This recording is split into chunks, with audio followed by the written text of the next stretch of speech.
Well, good morning, Doxology. Hey, grab a Bible and meet me in Ecclesiastes 1, right in the middle of your Bible, to the right of Psalms and Proverbs, if you find one of those. We're going to start in Ecclesiastes 1 today. As you turn in there real quick, let me give you a real quick update about something I know all of us set our calendars by every single year. Normally, at this time of year, we would be affirming elders and deacons at the end of one of our services. Our Constitution requires that, but that Constitution was written in 1954, before internet and outside of a global pandemic. So it specifies we got to have a certain percentage of formal members present in person to do that on paper. And obviously, there is not a way to be faithful to that right now. So we're not adding leaders or anything, so it's nothing like that. But in the interest of transparency and integrity, we want to make sure you know we're going to wait a while before we do that. But we will do that. And someday we'll update that Constitution. But we can't do that right now either, so here we are. All right, Ecclesiastes 1. Ecclesiastes 1. You know, there are some lessons in life that can only be learned the hard way. Are you aware of this? It's actually a thing. It's called the Tacoma Narrows effect. And it gets its name from something that happened on November the 7th, 1940. The state of Washington had spent somewhere around 50 years trying to figure out how to get traffic over part of Puget Sound, and finally decided to hold a design competition for a bridge and awarded a prize. And engineers and architects and the highway department all put their best people on the project and developed what would turn out to be one of the world's largest, longest suspension bridges. It was spectacular for 4 months, until a day that November that was just a little bit windier than all the rest.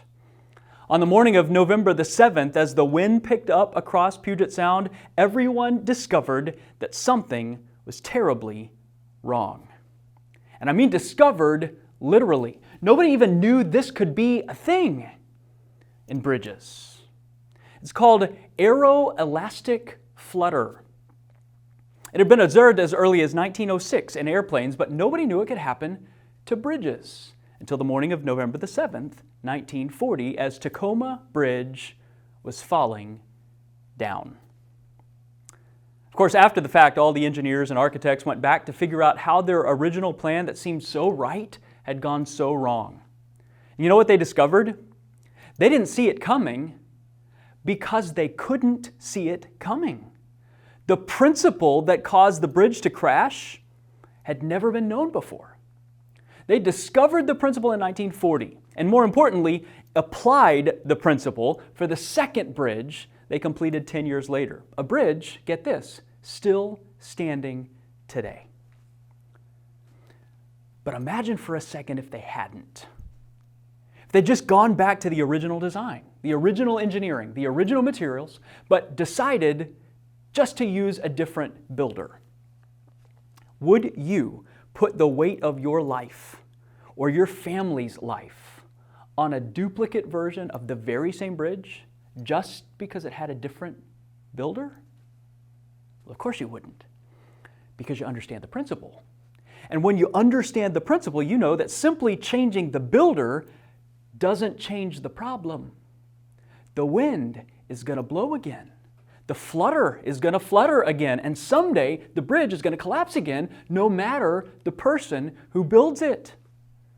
Well, this morning, that's the lesson for us as we wrap up this series looking at the life of King Solomon. And so far, we've seen his wealth and his wisdom and his work and his witness, and last week we saw the wreck as it all came crashing down. And all along the way, we've all had the same question. Like, how does that happen? How can someone so wise end up looking so dumb? Well, Solomon gives us a gift. All along the way, he took notes. And at the end of his life, as he reflects on the crash, he shares the principle he discovered. So that as we're building our bridge towards our hopes and our dreams, we can be ready for the wind. And not be so foolish as to believe we'll be the exception just because someone other than him is doing the building. You ready? Okay, look at Ecclesiastes chapter 1, beginning in verse 1. It says, "The words of the teacher, the son of David, king in Jerusalem. Meaningless. Meaningless, says the teacher. Utterly meaningless. Everything is meaningless." Okay, that word meaningless shows up nearly 40 times all throughout the book. Some of your translations translate it vanity or worthless. It's the Hebrew word hevel. It's one of those words you got to cover your mouth to say in public, right? Hevel. And here's what it means. You remember as a young kid looking up at the clouds, thinking, I bet I could sit on that cloud. In fact, I kind of think I'd like to. Climb up on it, maybe lay down and take a nap. And then you took your first airplane ride. And you realized there's nothing to the clouds. No substance. In fact, I remember being on a Southwest flight one time with a kid who had never flown before, and he was freaking out. Dad, we're gonna hit the clouds! Why? Well, because from one vantage point, they look like they have substance. They look like they'd hold the weight of your daydreams. Right up to the moment you get next to them, and you realize they're hevel. Solomon says, pay attention, because sometimes life and goals and hopes and dreams can be just like those clouds. The closer we get, the more we realize they can't hold our weight after all, especially when the wind comes. And as Solomon looks back at his life, he says there are 3 big things that I thought looked like good, sturdy bridges for my hopes and dreams for a while. But that's what made them so dangerous. Because when the wind came and the wind comes, they buckle and they bend and they flutter and they fall and they don't hold the weight of your hope. See, all 3 of them, all through the book. Let me just show them to you, and then we'll see Solomon's conclusion and his advice for us. Okay, look at the first one. You find it in Ecclesiastes chapter 1, verse 16. Says Solomon writing, "I said to myself, look, I've increased in wisdom more than anyone who has ruled over Jerusalem before me. I've experienced much of wisdom and knowledge." The first bridge that Solomon tries is the bridge of competency. Competency. He said, I started building with the idea that I could get from where I am to the life I dream of if I could just figure enough stuff out. If I could just read enough books and take enough classes and listen to enough podcasts and get enough degrees and consume enough information, I could get wherever I want to go. I'll give my life peace and meaning and rest if I can just figure everything out. And at the end of his life, Solomon says, what I learned after everything I learned was that I couldn't learn everything I needed. Listen to what he realizes. Ecclesiastes chapter 3, verse 11. No one can fathom what God has done from beginning to end. In Ecclesiastes chapter 12, verse 12, of making many books, there is no end. And much study wearies the body. Middle school students, amen, right? What's he saying? He's saying competency alone will never hold the weight of your life. Why? Because you will never be completely competent. I mean, how many of you parents know this, just in the area of parenting? Like you read all of the parenting books, all of them that you had time for before you had your first kid. They're on a shelf there at your house. And then some of us had a kid, and it went so well, we were so competent, we had a second kid, and the wind started blowing. Okay, how many of you had a second shelf of parenting books that you bought because after you had the second kid, everything in the first shelf of books went to hevel? Yeah, it's true of everything in life. And Solomon says if you put the weight of your life on your intellect, you'd better hope that something like Aero elastic Flutter doesn't exist in the space of things that you don't know yet, because you can't know everything. Now, don't misunderstand, Solomon is not down on education. In fact, throughout all of his writings, he says learn a lot. read a lot, go to school a lot, get a lot of degrees, ask a lot of questions. This is not an argument for ignorance.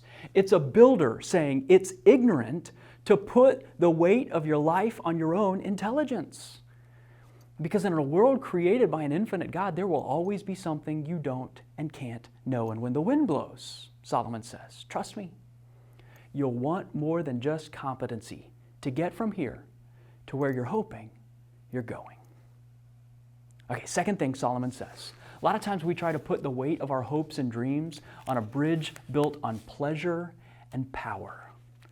Look at Ecclesiastes Chapter 2, verse 1. Solomon says, I said to myself, come now, I will test you with pleasure to find out what is good. But that also proved to be hevel. And he goes on to list all of the things that he tried. He lived in an 11,250 square foot house where everything was covered in gold. He climbed to the top of an organizational chart, had a global reputation as a thought leader, an influencer, a strategist, a decision maker. He served on all the boards, was a philanthropist and a political leader who was loved by, get this, his entire kingdom. He drank great wine. He ate great food. He enjoyed every pleasure he could think of. He had 1,000 different bedroom options to choose from every night, if you know what I mean. It's all there in chapter 2. And Solomon says, whatever you're dreaming of trying, I tried it. Whatever you're dreaming of achieving, I achieved it. Whatever you're dreaming of getting, I got it. And I'm telling you, you can spend your whole life building to figure this out, or you can take it from someone who lived on that bridge. Pleasure and power won't hold your weight when the wind begins to blow. And he goes on to tell us why. He says they're deceptive. But we don't need him to tell us. We know. That's why some of us are making more money than we've ever made, but feel like we have less money than we've ever had. We know this too. Pleasure and power wear out and wear off. In fact, I read an interview the other day by the hip-hop artist Drake. You didn't know you were going to get a Drake quote today, did you?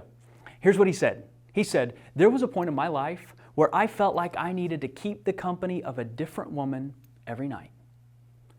I was trying to fill a void.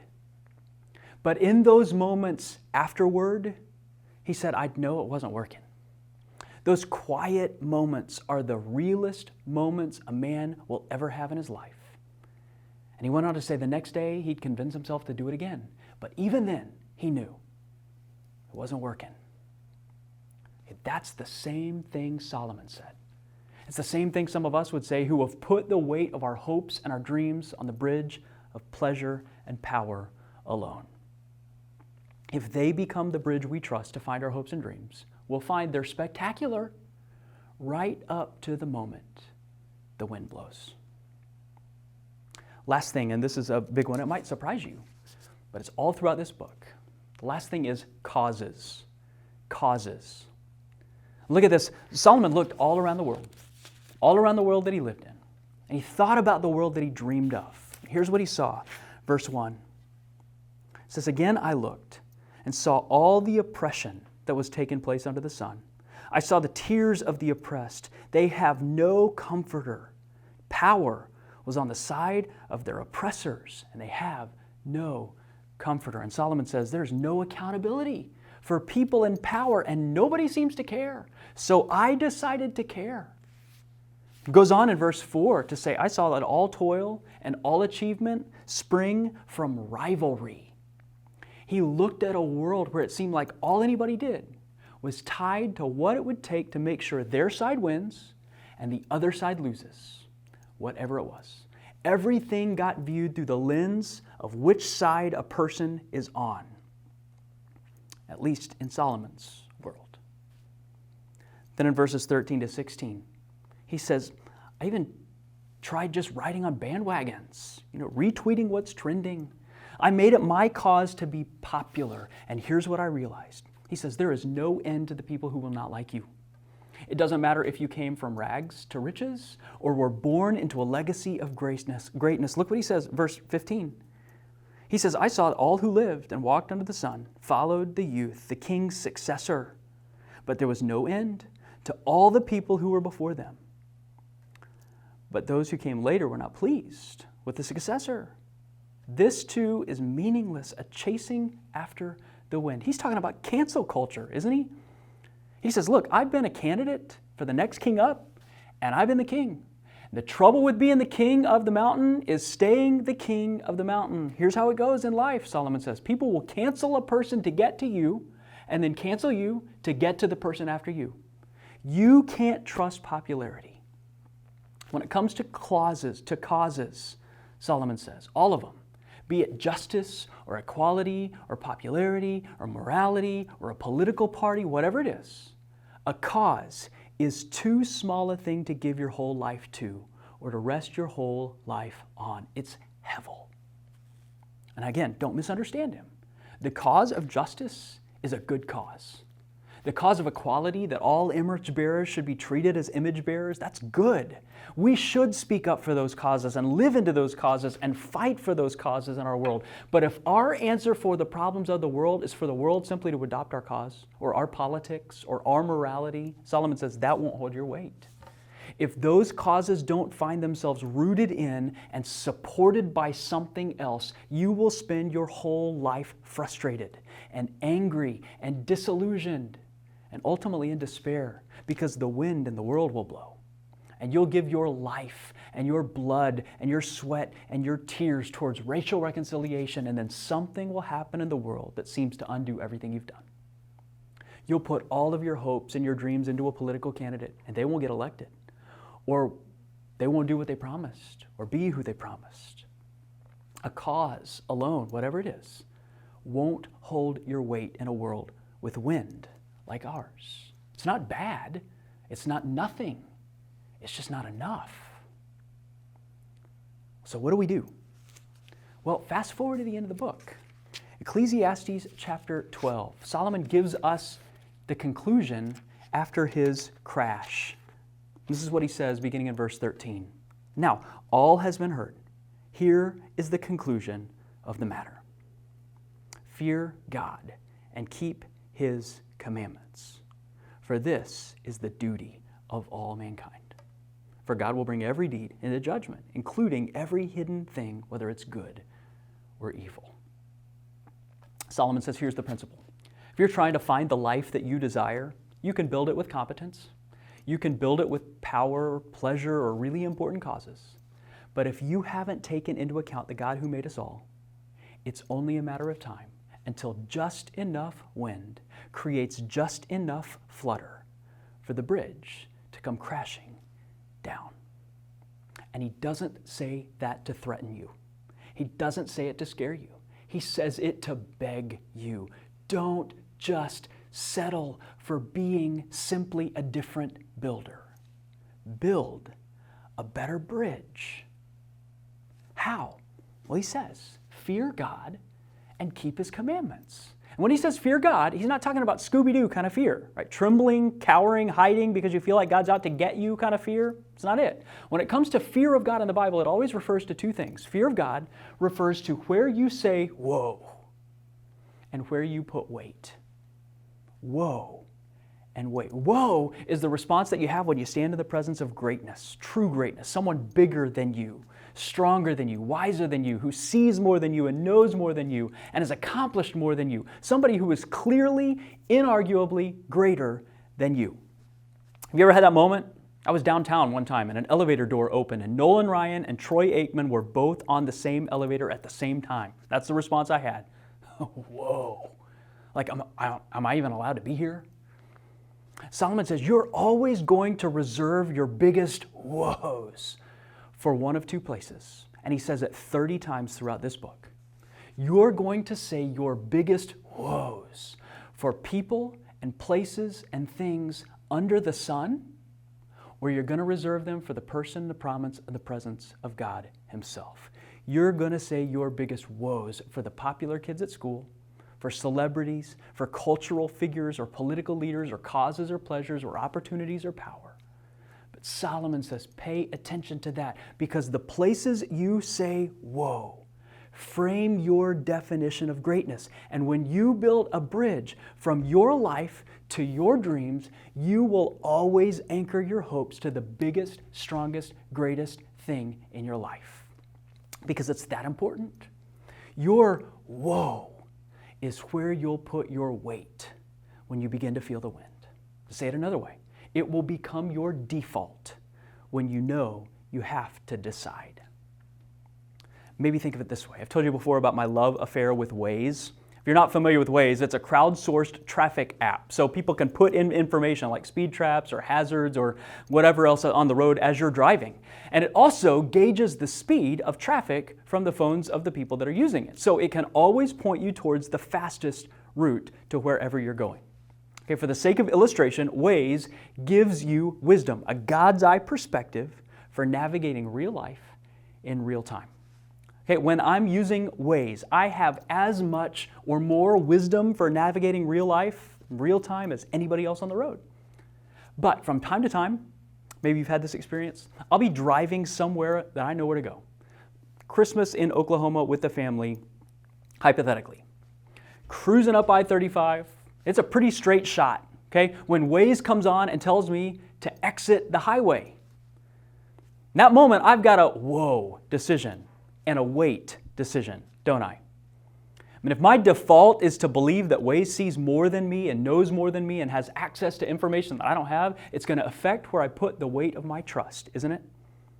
Okay, but what if, again, hypothetically, I look up I-35 as far as I can see and I don't see any reason to exit?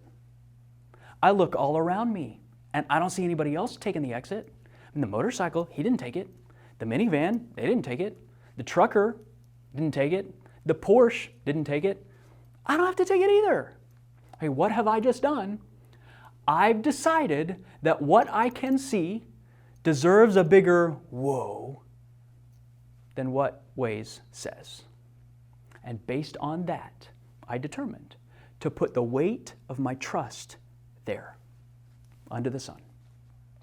Solomon says, been there, done that, wrote a book about it.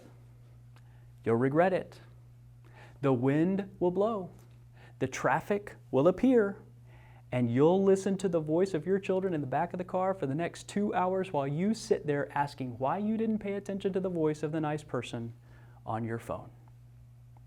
Hypothetically. That's why Solomon says, fear God, keep His commandments, not just because it's the right thing to do, because it's the best way to live. See, here's the secret that Solomon discovered. You and I think if we reserve our biggest woe for God and put our weight on the path He directs, it'll steal all of our fun under the sun. But look what Solomon says. Chapter 11, verse 8. He says, however many years anyone may live, let them enjoy them all. Them all. Not just the weeks or the months or the years before the wind comes and the flutter occurs and it comes crashing down into the cold water of regret and resentment and the work it takes to rebuild. Solomon says, I want better for you than that. Go be as competent as you can. Go find as much pleasure and power as you can stand. Stand for all the right causes and opportunities. Live the dream. But learn the lesson. Here it is, 3 things. Examine your woe and your weight. Enjoy life while you can. And embrace the hope of Easter. Wait, what? We've seen the first 2. Solomon doesn't say anything about Easter. Oh, but Easter provides the hope that even Solomon couldn't see, an answer to the despair we feel and the questions we have when we look at Solomon's conclusion. Don't you ever wonder, has God forgotten us? Is that what meaningless means? Will there be no justice? Is there no king we can trust? Palm Sunday, as Jesus came riding into Jerusalem with humility and victory and grace and truth, God gives His answer. He says, it's coming. Keep going and trust me. I haven't forgotten my promise, and I haven't forgotten you. Does my life have any value at all? Jesus shows up on Good Friday and says, your life has so much value that I'll give my own life to save it. Does my work matter? Does wisdom matter? Do my pursuits matter? Paul, 1 Corinthians 15 says, only if Jesus rose from the dead. But if he did, you can be steadfast, immovable, always abounding in the work of the Lord, knowing that your labor in the Lord is not in vain. Would you bow your head with me this morning? Some of you this morning are experiencing something right this second that you've never experienced before, or perhaps that you've always ignored before. It's the still, small voice of God speaking to your heart right where you are, saying, you're on the wrong path. It won't hold your weight. Take the exit. This is true. Will you trust me? Listen, God did not send his Son into the world to embarrass you, or to shame you, or to condemn you, or to ruin your life. He came to give you life that's better than you can dream under the sun and beyond. And he's inviting you to trust him this morning. How do you know that he's trustworthy? Well, look at Jesus. Jesus endured the wind, the worst the world under the sun could offer. He took it. He took it for you. And he walked out of the grave and says, follow me, trust me, put the weight of your life in me, and I'll take you there. Right where you sit. Would you trust him? Lord, this morning there are people who are here trusting you for the very first time. Would you give them the courage to tell someone? If for no other reason that they can find encouragement from someone who's trusted their weight to this bridge before and is finding their life in you. And Lord, for those of us who have trusted you but have been building in a different direction, expecting other things to hold our weight, would you not let us wait until the years pass us by to learn the lesson from Solomon? Don't let us simply settle for being different builders. Would you let us find a better bridge and to build it, rooted, established, and steadfast in who you are, what you've done, and what you've promised. In Jesus' name, amen. Hey, thanks for watching. If something you heard resonated with you today, we would love to connect with you. Visit doxology.church/connect or leave a comment below. And if you enjoyed today's message and you want to see more, make sure you give this video a like and subscribe to our channel so you don't miss any new videos.